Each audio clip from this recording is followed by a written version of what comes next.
جناب عثمان غنی بہت بڑے امیر تھے، بہت بڑے امیر المومنین، لاکھوں مربع میل پہ حکومت تھی۔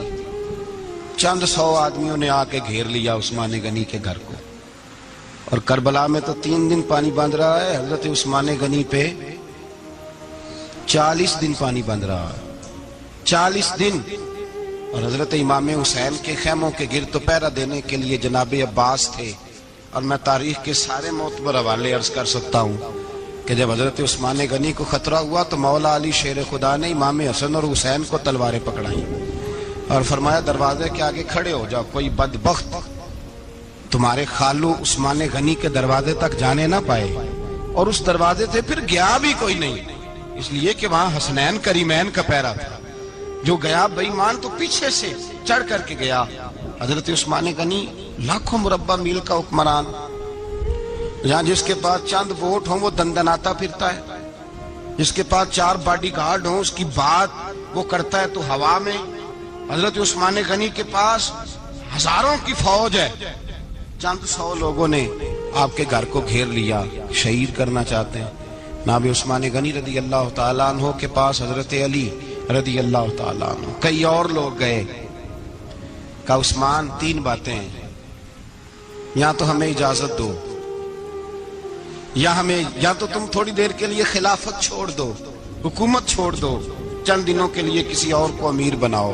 جناب عثمان کہنے لگے مجھے تو حکومتوں سے دلچسپی نہیں، لیکن میں چھوڑ نہیں سکتا، اس لیے کہ میرے مصطفیٰ کریم علیہ السلام نے مجھے فرمایا تھا عثمان اللہ تجھے قمیض پہنائے گا، لوگ اتارنا چاہیں گے پر تم اتارنا نہ۔ فرمایا میں سمجھ گیا ہوں، اس سے مراد یہی ہے، میں نہیں چھوڑتا۔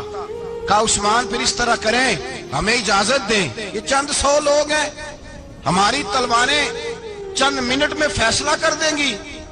جناب عثمان غنی فرمانے لگے میں نبی پاک کا شہر اپنی وجہ سے خون میں رنگ دوں، میری وجہ سے؟ نبی پاک علیہ السلام نے فرمایا تھا ایک مینڈا ہوگا، بکرا، جس کی وجہ سے میرے مدینے کی گلیوں میں خون بہے گا، میں وہ بکرا نہیں بننا چاہتا۔ فرمایا میں نہیں چاہتا میری وجہ سے خون بہے اور حضور کے مدینے میں بدامنی ہو۔ عثمان کی جان جاتی ہے تو جائے، پر نبی پاک کے مدینے میں شور نہیں ہونا چاہیے۔ اے پائے نظر ہوش میں آ، یہ کوہ نبی ہے، آنکھوں سے بھی چلنا یہاں بے ادبی ہے۔ تو کہا عثمان پھر اس طرح کرو، کچھ دنوں کے لیے مکے چلے جاؤ۔ میری بات کی سمجھ آ رہی؟ کچھ دنوں کے لیے مکے چلے جاؤ۔ تو جناب عثمان نے داڑھی پکڑ لی، کہنے لگے دیکھ رہے ہو ساری سفید ہو گئی ہے، میں نبی پاک کا شہر چھوڑ کے نہیں جانا چاہتا، میں رسول اللہ کے مدینے میں مرنا چاہتا ہوں، میں نہیں چھوڑوں گا حضور کا شہر۔ یہ انداز ہے جناب عثمان غنی۔ بڑا ستایا گیا حضرت عثمان غنی کو، پراپوگنڈے کیے گئے، آپ کے خلاف مہم چلی، عبداللہ ابن سبا نے بڑی مہم جوئی کی آپ کے خلاف، یہودیوں نے مسلمانوں کا روپ دھار کر بڑا آپ کو ستایا، تکلیفیں دی۔ جی آپ اپنے رشتہ داروں کو بڑا دیتے ہیں، فرمایا کرتے تھے جیب سے دیتا ہوں، مال خزانہ سے نہیں دیتا۔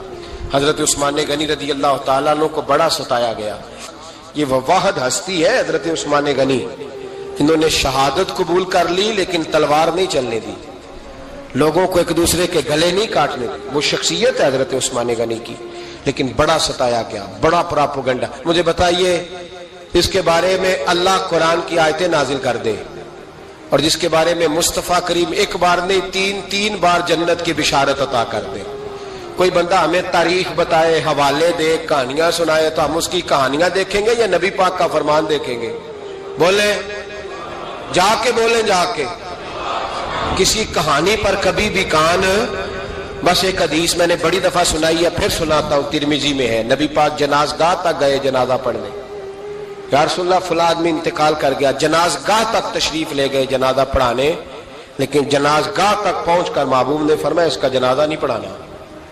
یا رسول اللہ کیوں؟ فرمایا اس لیے کہ یہ عثمان غنی سے بغض رکھتا تھا۔ نبی پاک سید عالم صلی اللہ تعالی علیہ وآلہ وسلم نے خود اپنی زبان مبارکہ سے، ترمذی شریف میں حدیث موجود ہے کہ نبی پاک صلی اللہ علیہ وسلم احد پر گئے تو احد کانپنے لگا، تو حضور نے فرمایا احد ٹھہر جا، تیرے اوپر ایک نبی، ایک صدیق اور 2 شہید موجود ہیں۔ تو وہ 2 شہید کون تھے؟ ایک حضرت عمر فاروق، ایک حضرت عثمان غنی رضی اللہ تعالی۔ خود حضور نے فرمایا۔ حضرت عثمان غنی کی جو نانی ہے نا، یہ نبی پاک کی سگی پھوپھی ہیں۔ حضرت عثمان غنی رضی اللہ تعالیٰ عنہ کی جو نانی ہیں وہ حضور کی سگی پھوپھی ہیں۔ یہ چوتھی پانچویں نسل میں جا کے اللہ کے رسول صلی اللہ علیہ وسلم کا خاندان ہی بنتا ہے۔ اللہ کے محبوب علیہ السلام کی 4 بیٹیاں تھیں، اور چاروں کی چاروں حضرت خدیجۃ الکبریٰ رضی اللہ تعالیٰ عنہ کے بطن سے پیدا ہوئی تھی۔ 4 بیٹیاں۔ حضور صلی اللہ علیہ وسلم نے پہلے اپنی بیٹی حضرت رقیہ کا نکاح حضرت عثمان غنی رضی اللہ تعالیٰ عنہ کے ساتھ فرمایا، ان کا انتقال ہو گیا تو محبوب نے دوسری صاحبزادی جناب ام کلثوم رضی اللہ تعالیٰ عنہ کا نکاح حضرت عثمان غنی کے ساتھ فرما دیا۔ 2 شہزادیاں، 2 بیٹیاں۔ یہ جو کہا جاتا ہے نا عثمان ذو النورین، عثمان ذو النورین کا مطلب ہے 2 نوروں والا۔ 2 کچھ بادشاہ قسم کے لوگ ہیں، بیٹیوں کو نور مانتے ہیں، باپ کو نہیں مانتے۔ نبی پاک کی دونوں بیٹیوں کو نور مانتے ہیں، لیکن ان کے والد نبی پاک صلی اللہ علیہ وسلم کے بارے میں باتیں گول کر جاتے ہیں۔ 2 بیٹیاں نکاح میں آئیں تو کیا لقب ہوا؟ عثمان۔ اور مزے کی بات یہ ہے کہ حضرت عثمان کو ذو النورین مولا علی شیر خدا کہا کرتے تھے، حضرت علی کہا کرتے تھے عثمان تو ذو النورین ہے، 2 نوروں والا۔ بریلی کے امام فرمانے لگے تیری نسل پاک میں ہے بچہ بچہ نور کا، تو ہے نے نور تیرا سب گھرانہ نور کا۔ اور کہنے لگے نور کی سرکار سے پایا 2 شالہ نور کا، نور کی سرکار سے پایا 2 شالہ نور کا، ہو مبارک تجھ کو ذو النورین جوڑا نور کا۔ مبارک دے رہے ہیں دوسری شادی پر، کہتے ہیں ہو مبارک تجھ کو ذو النورین جوڑا نور کا۔ تو حضرت عثمان غنی رضی اللہ تعالیٰ عنہ 4 5ویں مسلمان ہیں۔ حضرت ابو بکر صدیق رضی اللہ تعالیٰ عنہ تاجر تھے، تاجروں سے ان کی دوستی تھی۔ حضرت عثمان غنی بھی تاجر تھے، تو جناب سیدنا ابو بکر صدیق نے انہیں تبلیغ کی تو وہ مسلمان ہو گئے۔ جب کلمہ پڑھا تو چچا نے باندھ دیا گھر کے اندر، کئی دن باندھے رکھا، کہنے لگا دین چھوڑنا پڑے گا۔ تو آپ نے فرمایا وہ تو جگہ ہی ایسی ہے جو ایک دفعہ گیا ہے دوبارہ چھوڑ سکتا ہی نہیں، ہو ہی نہیں سکتا۔ حضرت عثمان غنی سابقون الاولون میں سے ہیں، ابتدائی لوگوں میں سے۔ ان کی زندگی کے بڑے حسین واقعات ہیں، آپ جانتے ہیں۔ میں 2-3 باتیں صرف ان کی حوالے سے عرض کروں گا۔ ہر آدمی میں ہر صلاحیت ہوتی ہے، لیکن کچھ چیزوں کا غلبہ ہوتا ہے، کچھ چیزوں کا غلبہ ہوتا ہے۔ حضرت عثمان غنی میں 2-3 چیزوں کا بڑا غلبہ تھا۔ سخی تھے تو دریا سے بھی زیادہ سخاوت فرماتے تھے۔ مالاں والے سخی نہیں ہوندے تے سخیاں کل مال نہیں ہوندا، ایتھے اوتھے دوویں جہان نہیں، سخی کنگال نہیں ہوندا۔ حضرت عثمان غنی رضی اللہ تعالیٰ عنہ بہت بڑے سخی تھے، اتنے بڑے تھے کہ غنی کہہ دیا اللہ کے رسول نے۔ عثمان غنی تھے، ہر وقت ہی سخاوت، ہر وقت ہی سخاوت۔ اللہ کے رسول صلی اللہ تعالیٰ علیہ وسلم نماز پڑھ کے نکلے، جنت البقیع والی جگہ حضور کو پسند آ گئی۔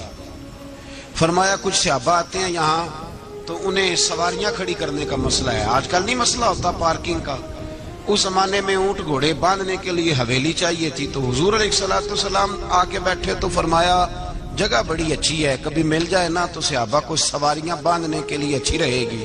عثمان پیچھے بیٹھے تھے، وہیں سے گردن جھکائی اور پیچھے سے نکل گئے۔ حضور نے فرمایا ادھر آؤ، کہاں جا رہے ہو؟ کہا یا رسول اللہ جو جگہ آپ نے کہی ہے میں دیکھنے جا رہا ہوں۔ تو حضرت عثمان غنی دیکھنے گئے، جب واپس پلٹے تو میرے کریم نے فرمایا عثمان دیکھ آئے ہو، دیکھ آئے ہو، دیکھ آئے ہو؟ عرض کی محبوبہ دیکھنی کیا تھی، تجھے پسند آئی تھی، میں خرید آیا ہوں، خرید آیا ہوں۔ دیکھنا آنا جانا یہ تو وہاں ہوتا ہے جہاں سودے بازی ہو، رنگے چمن پسند نہ پھولوں کی بو پسند، ہم کو ہے وہ پسند جسے آئے تو پسند۔ بات ختم ہو گئی، آپ کو پسند آئی تھی، میں نے خرید لی۔ میرے رسول پاک صلی اللہ علیہ وسلم کے ساتھ پتہ نہیں لوگ کہاں بیٹھ کے دین پڑھتے ہیں، اختلاف ثابت کرتے ہیں۔ جو جگہ مصطفیٰ کو پسند آئی عثمان نے خریدی، اس جگہ پہ سیدہ فاطمہ الزہرا کا مزار بنا ہوا ہے، اس جگہ بی بی پاک کا مزار ہے جو حضرت سیدنا عثمان غنی کی خریدی ہوئی ہے۔ اس کا مطلب ہے یہ جگہ مصطفیٰ کا بھی پسندیدہ ہے، اہل بیت کی بھی پسندیدہ ہے۔ حضرت عثمان غنی کا مزاج ہے، حضور اعلان کر رہے تھے، اس کا مطلب ہے چندے کا اعلان کرنا بھی نبی پاک کی سنت ہے، اس لیے ہم بھی کبھی کبھی یہ سنت ادا کر لیتے ہیں۔ چندے کا حضور نے اعلان کیا، جیش اسرا کے لیے بہت بڑا لشکر جانا تھا، فرمایا اٹھو بھئی حصہ ڈالو۔ حضرت عثمان نے دائیں بائیں دیکھا، کتنے بہت زیادہ سپاہیوں کے لیے بہت زیادہ سامان چاہیے، قحط کا زمانہ ہے۔ جناب عثمان اٹھے کہا یا رسول اللہ 100 فوجیوں کا خرچہ، ان کا گھوڑا بھی دوں گا، گھوڑے پر رکھنے کے لیے یا رسول اللہ صلی اللہ علیہ وسلم جو کجاوا ہوتا ہے، کاٹھی ہوتی ہے، وہ بھی میری، فوجی کی وردی بھی میری، اور جب تک واپس آئے گا تب تک سارا کھانے کا خرچہ بھی میرا۔ نبی پاک صلی اللہ علیہ وسلم مسکرائے، فرمایا عثمان اللہ تجھ سے راضی ہو۔ تھوڑی دیر کے بعد فرمایا پھر اٹھو بھائی۔ دائیں بائیں دیکھا، کوئی اٹھا ہی نہیں۔ حضرت عثمان پھر کھڑے ہو گئے، کہا حضور 100 میرا اور شامل کر لیں۔ نبی پاک نے پھر اعلان کیا، حضرت عثمان کہتے ہیں میرے نا دل کو کچھ ہوتا تھا، پھر اٹھے، کہا حضور میرا 100 بھی شامل کر لیں۔ فرماتے ہیں جناب عثمان غنی چوتھی دفعہ میرے مصطفیٰ نے اعلان کیا تو مجھ سے نہ ہی رہا گیا۔ میں نے کہا محبوبہ اعلان نہ کرو، آپ اشارہ کرو، عثمان کے پاس جو کچھ بھی ہے وہ محمد عربی کے قدموں کا ہی صدقہ ہے، آپ اعلان کرو، حاضر ہے، عرش ہے، حاضر ہے۔ پھونک پھونک کے دینا، دیکھ دیکھ کے دینا، یہ تو وہاں کا سودا ہوتا ہے جہاں سودے بازی ہوتی ہے، لیکن یہاں تو یا رسول اللہ جب تک بکے نہ تھے کوئی پوچھتا نہ تھا، یہ تو نے خرید کر ہمیں انمول کر دیا۔ اور مجھے وہ بات بڑی پسند ہے، میں تنہائیوں میں کتاب کھول کے پڑھتا ہوں، تنہائیوں میں پڑھتا ہوں میرے رسول پاک صلی اللہ تعالی علیہ وسلم، اور میں جب مجھے کبھی لطف لینا ہوتا ہے تو میں صاحب طبقات کی یہ روایت کھول کے بیٹھ جاتا ہوں جب اپنا مزہ لینے کو دل کرے۔ حضرت عثمان غنی شہزادے تھے، دولت مند باپ کے بیٹے تھے، رئیس اعظم تھے۔ امیروں کے بچے نازک مزاج ہوتے ہیں، موڈ کے مالک ہوتے ہیں، بہت بڑے رئیس تھے، پر عشق لگا سی کھیڈاں کھیڑ دی لوں، تو پھر کھیڈاں بھول گئیاں، کجل پایا سی یار دے ویکھنے نے، پھر او دی یاد وچ روندیاں ہی ڈول گئیاں، حیدر شاہ اس گلی کدے نہ رول دی، پر ہن تے رول دی 4-5 دن کے بعد مدینے آئے، سفر پہ گئے ہوئے تھے، حضور کے پیچھے نماز پڑھی تو محبوب کے چہرے پہ ذرا نکاہت ہے، کمزوری ہے۔ حضرت بلال کو ملے، کہنے لگو بلال میں 4 دن باہر رہا ہوں، حضور کے چہرے پہ کمزوری کیوں ہے؟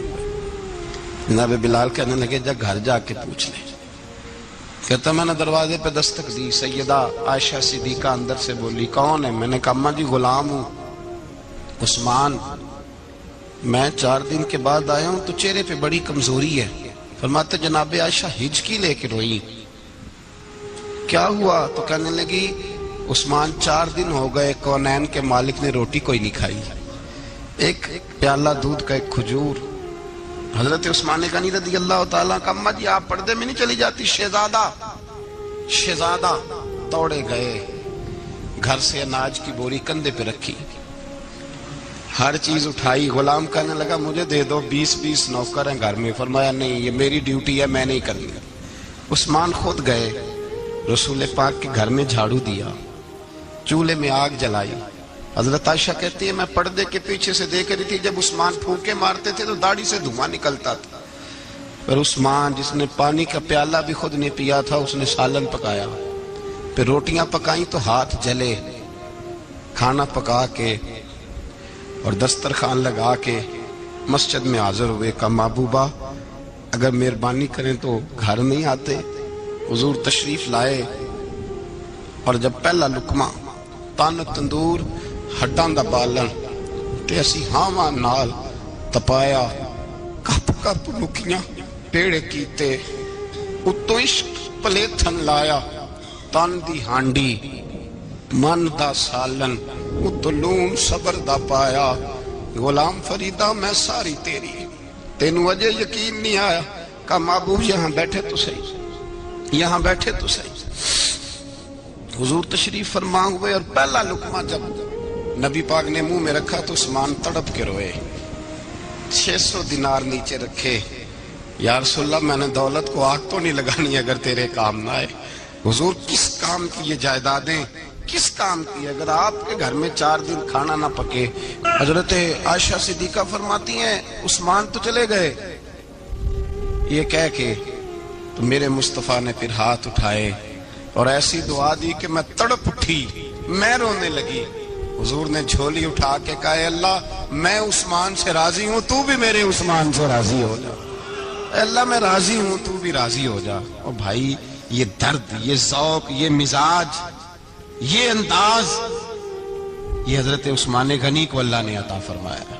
آپ آج لوگ اعتراض کرتے ہیں ہم پہ، کہتے ہیں تم پہلے مدینے بعد میں مکے، زیادہ دن مدینے تھوڑے دن. یہ کیا انداز ہے تمہارا؟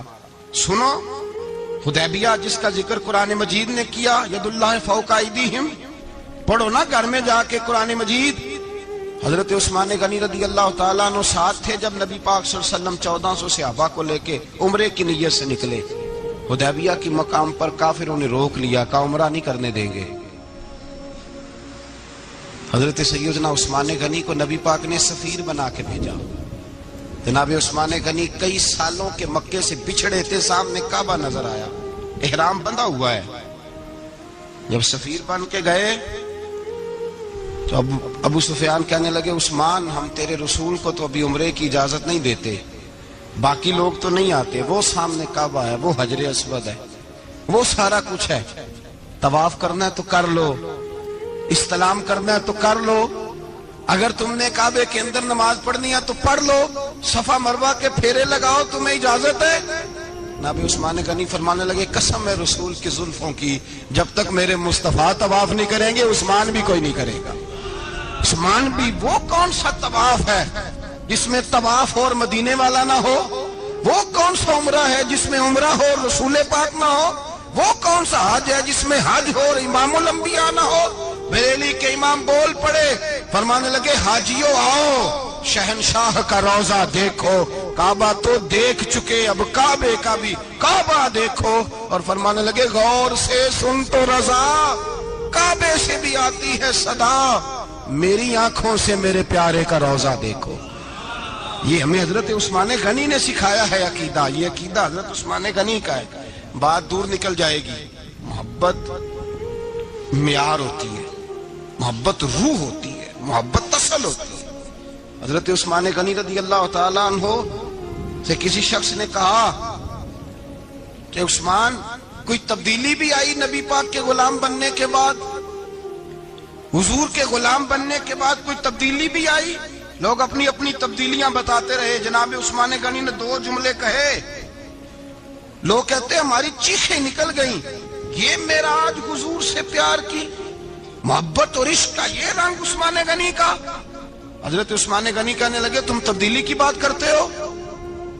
میں نے جب سے نبی پاک کے ہاتھ میں سیدھا ہاتھ دے کے بیعت کی ہے، میں نے یہ ہاتھ دوبارہ کبھی گندگی کو نہیں لگایا.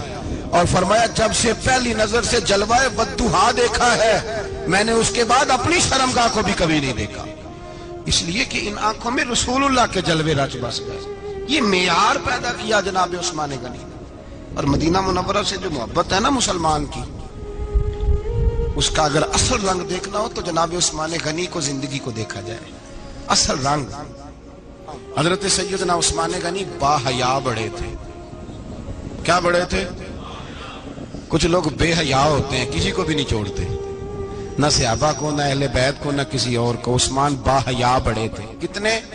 حضرت عائشہ صدیقہ فرماتی ہیں، مشکات میں مسلم میں موجود ہے، آپ فرماتی ہیں نبی پاک بیٹھے تھے تو حضور کی نا پنڈلی مبارک، مرد کے لیے حکم ہے ناف سے گھٹنے تک چھپا کے رکھے، پنڈلی ننگی ہو بھی جائے نا یہ پنڈلی تو اس کی اجازت ہے شریعت میں مرد کے لیے. فرماتی ہیں اللہ کے محبوب لیٹے ہوئے تھے اور حضور کی طامت پنڈلیوں سے تھوڑی اونچی تھی، تو حضرت ابو بکر صدیق آئے تو نبی پاک نے فرمایا آ جاؤ. حضور لیٹے رہے.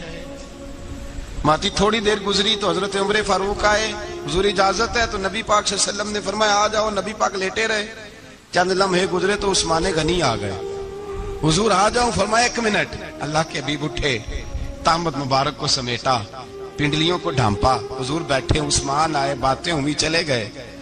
حضرت عائشہ کہتی ہے میں پردے کے پیچھے سے دیکھ رہی تھی میں حاضر خدمت ہوئی، کا محبوبہ سمجھ نہیں آئی، آئے ابو بکر بھی ہیں، میرے والد آئے، عمر بھی ہیں، مقام ان کا بھی بڑا ہے، پر عثمان آئے تو آپ نے کپڑا سیدھا کیا، فرمایا عائشہ میں اس سے حیا نہ کروں جس سے اللہ کے فرشتے بھی حیا کرتے ہیں۔ حضرت عثمان غنی رضی اللہ تعالیٰ عنہ اپنے گھر کے اندر ہوتے تو کئی کپڑے لپیٹے رہتے، کئی کپڑے جناب، میں ایک نتیجہ آپ کے سامنے رکھنا چاہتا ہوں، میری طرف دیکھیں، کئی کپڑے لپیٹے رہتے، کپڑوں کے اوپر کپڑے، شرم و حیا کے پیکر۔ جناب عثمان غنی غسل کرتے تو کپڑوں سمیت کرتے، فرماتے نا بھائی مجھے شرم آتی، پیکر شرم و حیا۔ اس کا نتیجہ کیا نکلا؟ حضرت رقیہ رضی اللہ تعالیٰ عنہ کے ساتھ جناب عثمان غنی کا جب نکاح ہوا تو ابھی پردے کی آیتیں نہیں آئی تھی، شرم و حیا کے پیکر تھے، ابھی پردے کا حکم نہیں آیا تھا۔ صحابہ بے دریغ آتے جاتے تھے ایک دوسرے کے گھروں میں۔ اللہ کے محبوب علیہ السلام نے گوشت پکایا تو فرمایا حضرت اسامہ بن زید کو جاؤ عثمان کو بھی دے آؤ۔ جناب اسامہ بن زید فرماتے ہیں میں نے گوشت پکڑا، سالن پکڑا اور ان کے گھر پہنچا، جامع ترمذی میں موجود ہے۔ فرماتے ہیں میں جب اندر داخل ہوا مصطفیٰ کی شہزادی کو دیکھا اور پھر عثمان غنی کو دیکھا۔ فرماتے ہیں جنہیں میں نے دیکھا ایسا جوڑا میں نے کبھی نہیں دیکھا تھا، میں بس ہلکا سا مسکرا کے پلٹ آیا، نہ انہوں نے کچھ پوچھا نہ میں نے کچھ بتایا۔ فرماتے ہیں جب میں مسجد میں داخل ہوا نا، پہلا قدم ہی رکھا تو مصطفیٰ کریم نے فرمایا اسامہ دے آئے ہو سالن؟ میں نے کہا یا رسول اللہ دے آیا ہوں۔ فرمایا ایسا سونا جوڑا پہلے کبھی دیکھا ہے؟ دیکھا ہے کبھی؟ میں نے کہا نہیں حضور میں نے نہیں دیکھا۔ تو میرے مصطفیٰ کریم علیہ، یہ لفظ ترمذی کے نہیں، عیشا ولی اللہ صاحب نے ازالۃ الخفا میں لکھیں، میرے محبوب پاک علیہ السلام نے فرمایا عثمان کی شکل ایک تو جد الانبیاء ابراہیم خلیل اللہ سے ملتی ہے، اور دوسرا فرمایا اگر کسی نے میرے جلوے دیکھنے ہو تو وہ بھی عثمان کے چہرے میں نظر آئیں گے۔ او نوجوانوں پیغام دے رہا ہوں، رزلٹ نکال رہا ہوں، بے حیائی بے شرمی کی گفتگو والے کے چہرے پہ حسن نہیں آتا، تو حیادار بنتا جا، رب تعالیٰ تجھے حسن و جمال عطا فرماتا جائے گا۔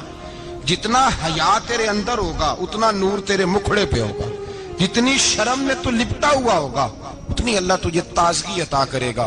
میرے صاحب فرمایا کرتے جو گند بولتا ہے اس کے چہرے کا حسن سب سے پہلے چھن جاتا ہے، اور فرمایا جو بری باتیں سوچتا ہے، جس کی سوچ بری ہوتی ہے، سب سے پہلے اس کے چہرے کا حسن بگڑتا ہے۔ اگر چتاتا ہے تازہ رہے، ٹھنڈا رہے، نورانی رہے، تو پھر حضرت عثمان نے تجھے بتایا ہے کہ شرم والا بن کے رہ، اللہ سب سے زیادہ حسن تجھے ہی عطا فرما دے گا۔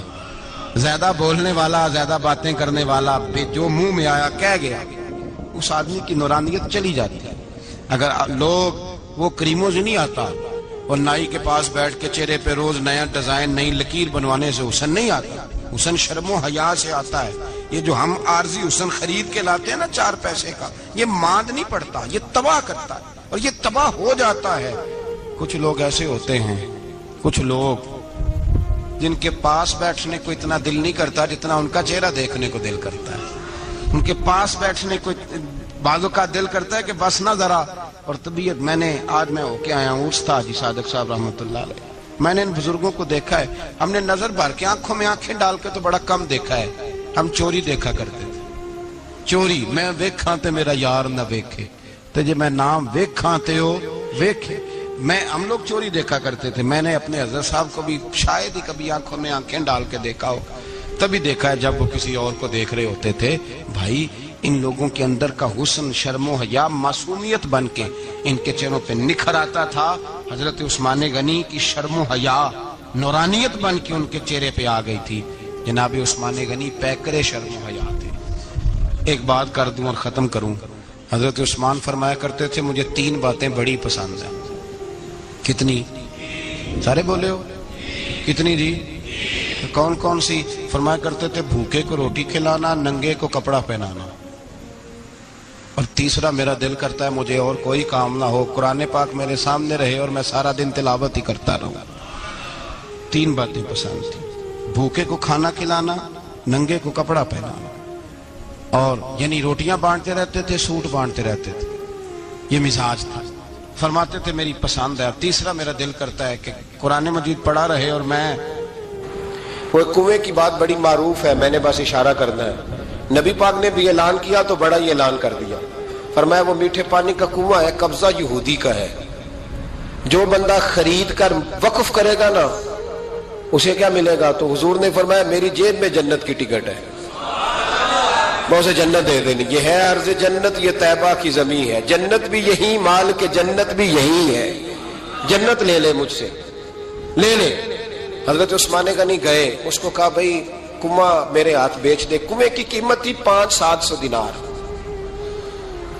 تو حضرت عثمان 500-600 دینار کل کنویں کی قیمت تھی۔ جناب عثمان غنی گئے، یہودی کو پتا تھا کہ یہ خریدنا چاہتے ہیں، فرمایا یار یہ کنواں بیچ دو۔ کہنے لگا نہیں بیچنا۔ فرمایا قیمت منہ مانگی، کہنے لگا قیمت میری مرضی کی۔ کہا تمہاری مرضی کی، اپنی اپنی اوقات ہوتی ہے نا قیمت لگانے کی، تمہاری مرضی کی۔ کہنے لگا میری شرط ہے، میں ایک دن کے لیے کنواں دوں گا، ایک دن میں ایک دن آپ۔ فرمایا یہ بھی منظور ہے۔ کتنے پیسے؟ اس نے کہا میں 3000 دینار لوں گا، 500-600 کا ہے۔ حضرت عثمان غنی فرمانے لگے تو نے اپنی اوقات کے مطابق 3000 مانگا ہے، میں 40,000 لے کے آیا تھا، اپنی اوقات کے مطابق مانگا، 40,000 دینار میری جیب میں۔ یہودی کہنے لگا عثمان تو تاجر ہے، اور عام تاجر نہیں، عالمی سطح کا تاجر ہے، لوگ تیری تجارت کی مثالیں عرب میں دیتے ہیں، پر 500-600 کا کنواں 40,000۔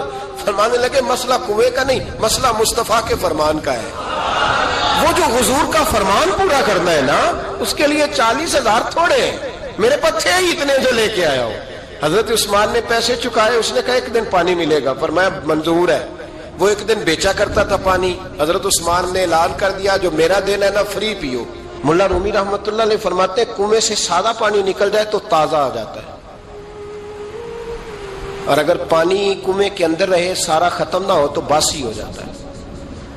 اس لیے فرمایا کرتے تھے میں اس کنویں سے پانی پیتا ہوں جس پہ رش زیادہ ہوتا ہے، اس لیے کہ وہاں سے پانی ختم ہوتا ہے تو تازہ آتا رہتا ہے۔ فرماتے تو اللہ کے راستے میں سارا خرچ کر دے، اللہ تازے عطا کر دے گا اور پہلے سے زیادہ عطا کر دے گا۔ میرا آپ کا مسئلہ یہ ہے کہ تجارت بندوں کے ساتھ ہے، بندوں کے ساتھ جو تجارت ہے نا، بندے کنجوسی کر جاتے ہیں، بندے کا تو صحیح کام چل جائے تو پارٹنر کو فارغ کر دیتا ہے، یہ تو فارغ ہے، اور اگر کبھی کسی کی دکان میں کوئی کرایہ دار اچھا اس کی دکان چل جائے تو مالک کہتا ہے تو جا، اب دکان میں نے خود کھول لی ہے، وہ فارغ کر دیتا ہے۔ بندوں کا تو مزاج ہے۔ اور اللہ تبارک و تعالیٰ سے جب تجارت ہوتی ہے نا، میں نے ایسے لوگ دیکھے ہیں جن کے گھروں میں لاکھوں روپیہ ماہانہ آتا ہے، غربت نہیں جاتی۔ ان کو سوچنا چاہیے کہ کثرت والا پیسہ آیا ہے پر برکت والا نہیں آیا۔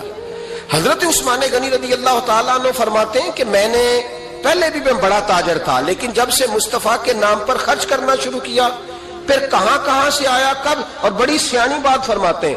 آپ فرماتے ہیں میں کلمہ پڑھنے سے پہلے تجارت کو وقت زیادہ دیتا تھا، اور مسلمان ہونے کے بعد میں نے تجارت کو ٹائم تھوڑا دیا، پر اللہ نے روزی مجھے زیادہ عطا فرمائی۔ اس لیے برکت پر ہماری توجہ نہیں رہی، غیبی خزانوں پر خیال ہم نے چھوڑ دیا ہے۔ غیبی خزانوں سے جو چیز ملتی ہے وہ زیادہ ملتی ہے، جو مادی ذرائع سے ملتی ہے وہ چیز کم ہوتی ہے۔ حضرت عثمان غنی پر الزام لگا جب آپ کا دور حکومت تھا، یہ یاد رکھیں کہ سب سے زیادہ الزامات حضرت عثمان غنی پہ لگائے گئے۔ جن بندوں کے قد کاٹ زیادہ ہوتے ہیں ان کے خلاف پراپوگنڈے بھی لمبے چوڑے ہی ہوتے ہیں۔ بڑی بڑی بات یاد رکھنا، کہا گیا کہ حضرت عثمان لوگوں کو نوازتے بڑا ہے، بڑا دیتے ہیں حضرت عثمان غنی۔ تو حضرت عثمان غنی فرمایا کرتے تھے حکمران تو میں آج بنا ہوں تو میں تو پہلے بھی بڑا دیتا تھا، وہ کس خزانے سے دیتا تھا؟ آپ جواب دیا کرتے۔ دیکھیں ذرا، لاکھوں لوگ حج کرنے آتے تھے، پر حضرت عثمان غنی حج کرنے جاتے تو اعلان کر دیتے کہ کوئی حاجی حج کے موقع پر آ کے کھانا نہ پکائے، سب کو کھانا عثمان غنی اپنی جیب سے دیا کریں گے۔ مینا میں لنگر کھانا ہوتا تھا حضرت عثمان غنی کا، مینا میں، فرماتے تھے کھاؤ حاجیو جتنا کھا سکتے ہو۔ اور پھر حضرت عثمان غنی کا اعلان تھا، خدام کو کہتے تھے میں آخر میں کھاؤں گا، پہلے میرے سارے آنے والے حاجیوں کو کھلایا جائے۔ ایک مجھ سے نا ایک دوست نے سوال پوچھا 4-5 دنوں کے، کچھ سوال ایسے ہوتے ہیں جو بندے کو نا چوراہے پہ لا کے کھڑا کر دیتے ہیں، زندگی میں نہ بھولنے والے سوالات ہوتے ہیں۔ ایک شخص نے سوال پوچھا، کہنے لگا اوکاڑے دینی اور مذہبی گھرانہ ہے، اوکاڑے سے تعلق ہے، میرے ساتھ محبت کا رشتہ ہے۔ کہنے لگے بیٹی کی شادی کر دی ہے راولپنڈی میں، آپ کی بھی بیٹیاں ہیں, میری بھی بیٹی ہے. بیٹی کی شادی کر دی ہے راولپنڈی میں. اب بچی چند دن رہنے آئی ہے. پوچھنا یہ ہے کہ نماز پوری پڑھے گی کہ قصر پڑھے گی. تو میرا تو اس نے کام کر دیا, حد ہو گئی, رو رو کے برا حال. میں نے کہا یار تو بند کر دے فون, رات کو بتاؤں گا. کیا پوچھ لیا یار تو نے. بیٹی مسافر نہیں ہوتی, بیٹی تو مہرانی ہوتی ہے باپ کے گھر کی. اور بیٹی مطلب کیسے بتاؤں کہ دل کرتا ہے کہ بیٹی وہ صرف ہنسے, وہ روئے کبھی نہ. یہ دعا ہوتی ہے. تو نے اتنا بڑا سوال کیوں کیا؟ بہرحال علماء کو کچھ چیزوں کے جواب دینے پڑتے ہیں. میں نے کہا میں رات کو بتاؤں گا. رات کو پھر فون آیا کہ آپ تو بڑی جلدی جواب دینے کے عادی ہیں, تو دیر کیوں کر دی؟ تو میں نے کہا یار جواب تو میرے پاس تھا لیکن ہمت نہیں تھی ابھی. تو میں نے کہا کہ اگر تو بیٹی آئی ہے والد کے گھر میں اور ابا جی کا پروگرام ہے اسے جائیداد میں سے حصہ دینے کا, تو پھر تو بیٹی نماز پوری پڑے گی. لیکن اگر ابا جی نے علیحدہ کر کے انگوٹھا لگوانا ہے تو پھر بیٹی مسافر ہے. اگر ابا جی نے اس کو علیحدہ کر کے انگوٹھا لگوانا ہے نا کہ دے دے بھائیوں کو, خیر ہے تیری شادی پہ خرچہ کر دیا ہے. اگر ابا جی کے دل میں نے کہا یہ ابے سے فتویٰ پوچھ لو, اگر ابا جی کے دل میں چور ہے نا کہ بیٹی کو دینا کچھ نہیں, تو پھر بیٹی نے نماز قصر پڑھنی ہے. اس لیے کہ پھر وہ وہاں حصے دار. اس کی دلیل حضرت عثمان غنی رضی اللہ تعالیٰ عنہ حج کے لیے تشریف لے گئے تو لوگوں نے حضرت عثمان غنی سے کہا کہ نبی پاک بھی قصر نماز پڑھتے تھے, حضرت عمر بھی حج کے موقع پر قصر پڑھتے, حضرت ابو بکر بھی, آپ کیوں پوری پڑھتے ہیں؟ فرمایا ان کا مکے میں گھر کوئی نہیں تھا, میرے تو پورے کے پورے باغ ہیں, تو میں یہاں مسافر نہیں ہوں, میں یہاں مقیم ہوں. تو اگر تو بیٹی کا حصہ بھی ہے ابا جی کے گھر میں تو پھر وہ نماز پوری پڑے گی. لیکن اگر ابا جی نے اللہ تعالیٰ خیر فرمائے بیٹوں کے حق میں فیصلہ سنا دیا ہے اور انہوں نے بیٹی سے کہہ دیا ہے کہ چھوڑ, جو بیٹیاں حصہ لیتی ہیں ان کے بھائی نہیں ملتے تو نہ ملے بھائی, کوئی حرج نہیں. ضروری ہے ظالم بھائیوں سے رابطہ رکھنا جو کھا جائے بہنوں کا حصہ. والد ظالم ہے, ظالم ہے باپ, بیٹے کو حصہ دیتا ہے بیٹی کو نہیں دیتا. اور یہ 1.5 مربے والے جاگیردار کی بات نہیں کر رہا جس کا 4 مرلے کا مکان ہے, اس کی بیٹی کا بھی حصہ بنتا ہے.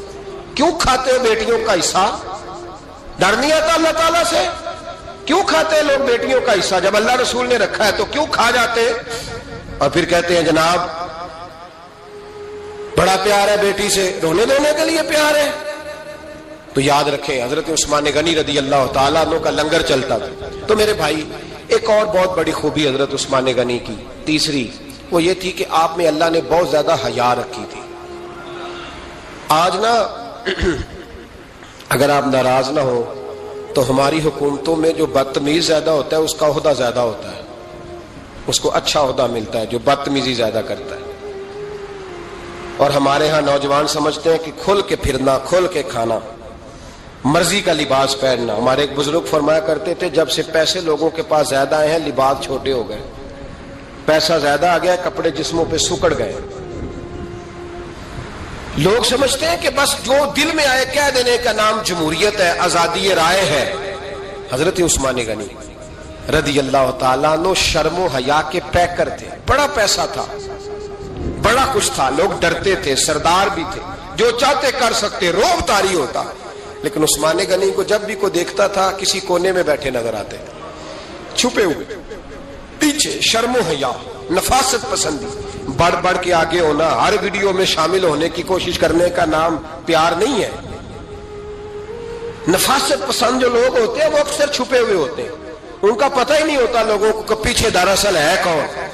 دیکھیے نا بڑی معروف حدیث ہے صحیح مسلم میں, نبی پاک صلی اللہ علیہ وسلم آرام فرما رہے تھے, حضور نے تامت مبارک باندھی ہوئی تھی, لیٹے ہوئے تھے سرکار.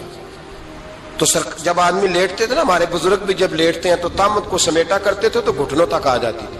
دیکھا نا آپ نے, گھٹنوں تک تامت آ جاتی جب لیٹتے. تو سرکار بھی لیٹے تھے, پردے کی ابھی آیتیں نہیں آئی تھی, دروازے پہ دستک ہوئی. حضرت عائشہ صدیقہ عرض کرنے لگے یا رسول اللہ میرے ابا جان جناب ابو بکر صدیق آئے. حضور نے فرمایا بلا لو. حضرت عائشہ کہتی ہیں وہ آ کے بیٹھ گئے, حضور لیٹے رہے. پھر دستک ہوئی, اب کون ہے؟ کہا سیدنا فاروق اعظم. کہا عائشہ آپ ساتھ والے حجرے میں چلی جاؤ. اماں جی وہاں چلی گئی.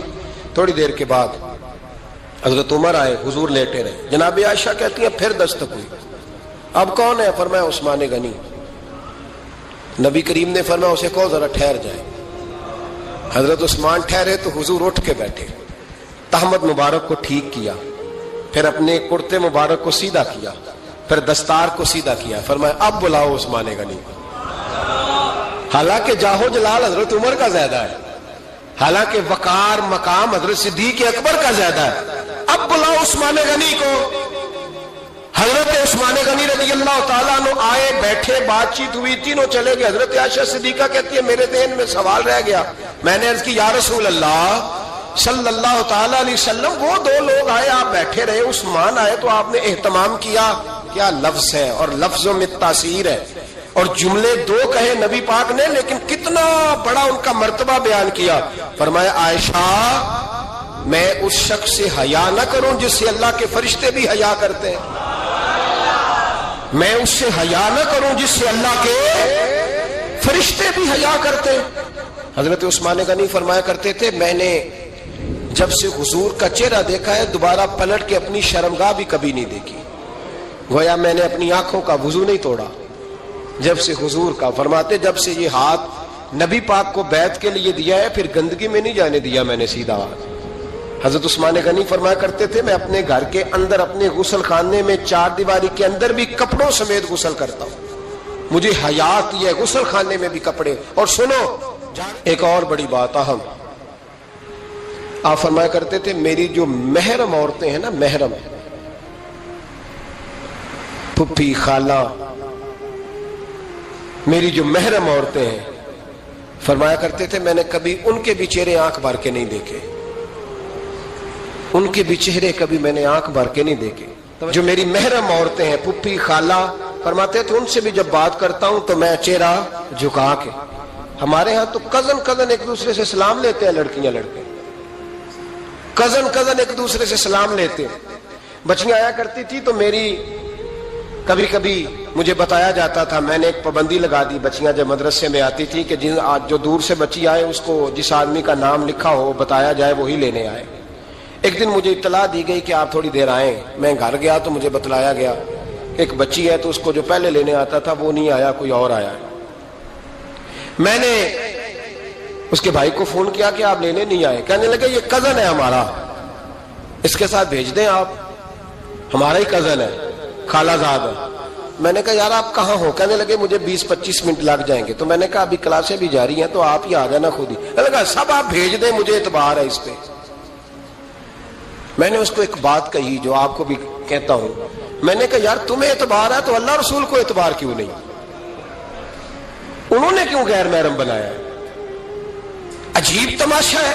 مجھے پھپھی ذات پہ, خالہ ذات پہ, ماموں ذات پر اعتبار ہے, نبی پاک کو کیوں نہیں؟ آپ کو زیادہ پیار ہے لوگوں سے یا نبی پاک کو امت سے زیادہ پیار ہے؟ کیا مطلب تماشا ہے, کیا مزاج بنا لیا میں نے اور آپ؟ نبی پاک نے ایک شخص پر اعتبار نہیں کیا, فرمایا اس سے پردہ کرو. آپ نے اور میں نے کیسے کر لیا؟ نبی پاک نے خالہ ذات, پھپھی ذات, دیور پر, جیٹ پر, سالے پر, بہنوئی پر اعتبار نہیں کیا, پابندی لگا دی. تو نے کیسے کیا؟ تجھے تیرے دل میں زیادہ درد ہے, تو زیادہ دین کو سمجھنے لگا ہے, انسانیت زیادہ اچھل آئی ہے تیرے اندر. اعتبار کیا ہوتا؟ یاد رکھنا دنیا میں جتنے گھر تباہ ہوئے ان لوگوں کی وجہ سے نہیں ہوئے جن پر اعتبار نہیں تھا, ان کی وجہ سے ہوئے جن پر اعتبار تھا. گھر کا بیٹی لنکا ڈھائے, باہر والے آ کے کبھی بھی گھر میں کوئی نقب زنی نہیں کرتے, جب بھی کرتے اعتبار والے کرتے. میرے رسول پاک علیہ الصلوۃ والسلام کی وہ ازواج جن پر اللہ کو اتنا اعتبار ہے کہ رب کہتا ہے میرے محبوب کی بیویوں تمہاری جیسی دنیا میں دوسری ہے ہی کوئی نہیں, اللہ کو اتنا اعتبار ہے. لیکن ایک نابینا صحابی آئے تو حضور کی 2 ازواج بیٹھی تھی تو نبی پاک نے فرمایا پردہ کرو. یا رسول اللہ وہ تو نابینا ہے. فرمایا تمہیں تو نظر آ رہا ہے نا, تمہاری آنکھیں تو کھلی ہوئی ہیں. حضور کو اعتبار نہیں تھا, بس کر دیں. سب سے بڑا ظالم وہ ہے جو کہتا ہے مجھے بیٹی پہ اعتبار ہے, وہ ظالم ہے. وہ اپنی بیٹی کے ساتھ ظلم کر رہا ہے, جو کہتا ہے مجھے اعتبار ہے, کالج جا رہی ہے, یونیورسٹی جا رہی ہے, اکیلے آ جا رہی ہے, مجھے اعتبار ہے. یہ ظلم کر رہا ہے بچی کے ساتھ. وہ تو بچی ہے, اس کا تو ذہن کمزور ہے. ہو سکتا ہے صاف دل ہو لیکن سامنے جو شیطان چوکوں میں گلیوں میں دائیں بائیں گھوم رہے ہیں وہ تو صاف دل نہیں ہے نا, وہ تو معصوم طبع نہیں ہے نا. تو بعض اوقات بڑے اچھے نفیس بچے بھی شیطانوں کا شکار ہو جاتے ہیں. خدا کا خوف کریں. حضرت عثمان غنی کی زندگی, حضرت عثمان فرماتے ہیں جو محرم عورتیں تھیں ان کی طرف بھی آنکھ بھر کے نہیں دیکھا, اس لیے کہ وہ خاتون ہے, میں مرد ہوں, میری حیا مانے. آج لوگوں کو شوق ہو گیا عورتوں کی مجلس میں دوڑ دوڑ کے جانا, وہاں بیٹھنا, وہاں وقت بتانا. پیران عظام کہتے ہیں کہ وہ درویشنیوں کے بیچ بیٹھے ہیں جی, باپ بیٹی ہوتے ہیں جی, مریدنی اور پیر. میں نے کہا کوئی نہیں ہوتے, اس رشتے پر استدلال ہے. اعلیٰ حضرت فرماتے ہیں واجب ہے پردہ پیر اور مریدنی کا, یہ پردہ واجب ہے. اگر کوئی شخص اس طرح بے پردہ بیعت لے گا, بیچ میں بیٹھے گا, تو اس کا تو مرید ہونا ویسے ہی حرام ہے, جائز ہی نہیں ہے. جو سارا دن تویز دھاگے کے لیے بیٹھا رہے اور بیویوں سے گفتگو کرتا رہے. خدا را حضرت عثمان غنی رضی اللہ تعالیٰ عنہ کی زندگی میں جو باتیں ہمیں بہت زیادہ ملتی ہیں ان میں نفاست ہے, آپ کی حیا ہے.